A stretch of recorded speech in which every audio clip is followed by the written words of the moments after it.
السلام علیکم ورحمۃ اللہ وبرکاتہ۔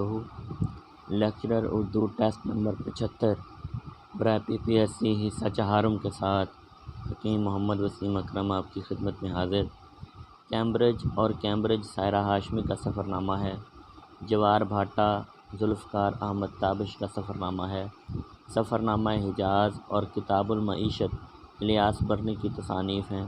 میرا دل میرا کولمبس کیف جاوید کا سفر نامہ ہے۔ اجنبی اپنے دیس میں سید شوکت علی شاہ کا سفر نامہ ہے۔ لندن سفر نامہ قمر علی عباس نے لکھا۔ سفر نامہ جوار بھاٹا کو داستان میں پیش کیا گیا۔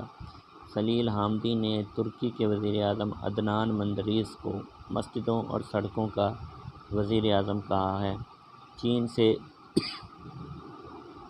چین سے مرزا ادیب کا سفر نامہ ہے۔ جان فوسٹر فریزر کا 1899 میں سفر نامہ round the world on the wheel شائع ہوا۔ اردو کا پہلا سفر نامہ عجائبات فرنگ 1847 میں شائع ہوا۔ نئی دیوار چین ابراہیم جلیس کا واحد سفر نامہ ہے۔ ڈاکٹر فرمان فتح پوری نے دیدہ بازدید سفر نامہ لکھا۔ عطاء الحق قاسمی نے اپنی ادبی زندگی کا آغاز سفر نامے سے کیا۔ 1959 میں محمود نظامی کا کون سا سفر نامہ شائع ہوا؟ نظر نامہ۔ سفر نامہ روم، مصر و شام کس نے لکھا؟ مولانا شبلی نعمانی نے۔ اختر ریاض الدین نے اپنی ادبی زندگی کا آغاز کس سے کیا؟ سفر نامے سے۔ سر سید احمد خان کا کون سا سفر نامہ خطوط اور تاثرات پر مشتمل ہے؟ مسافر ان لندن۔ سفر نامہ مقام خلافت کس نے لکھا؟ سر عبدالقادر نے۔ مقام خلافت کس علاقے کے بارے میں ہے؟ سفر استنبول کے بارے میں۔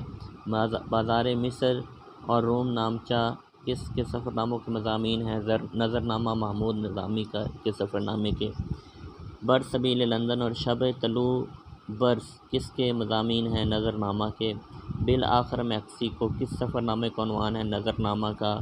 ہمالیہ کے اس پار کس کا سفر نامہ ہے؟ مرزا ادیب کا۔ لیکچرر اردو ٹیسٹ نمبر 75 مکمل ہوا۔ چینل کو زیادہ سے زیادہ سبسکرائب کریں، لائک کریں اور شیئر کریں۔ شکریہ۔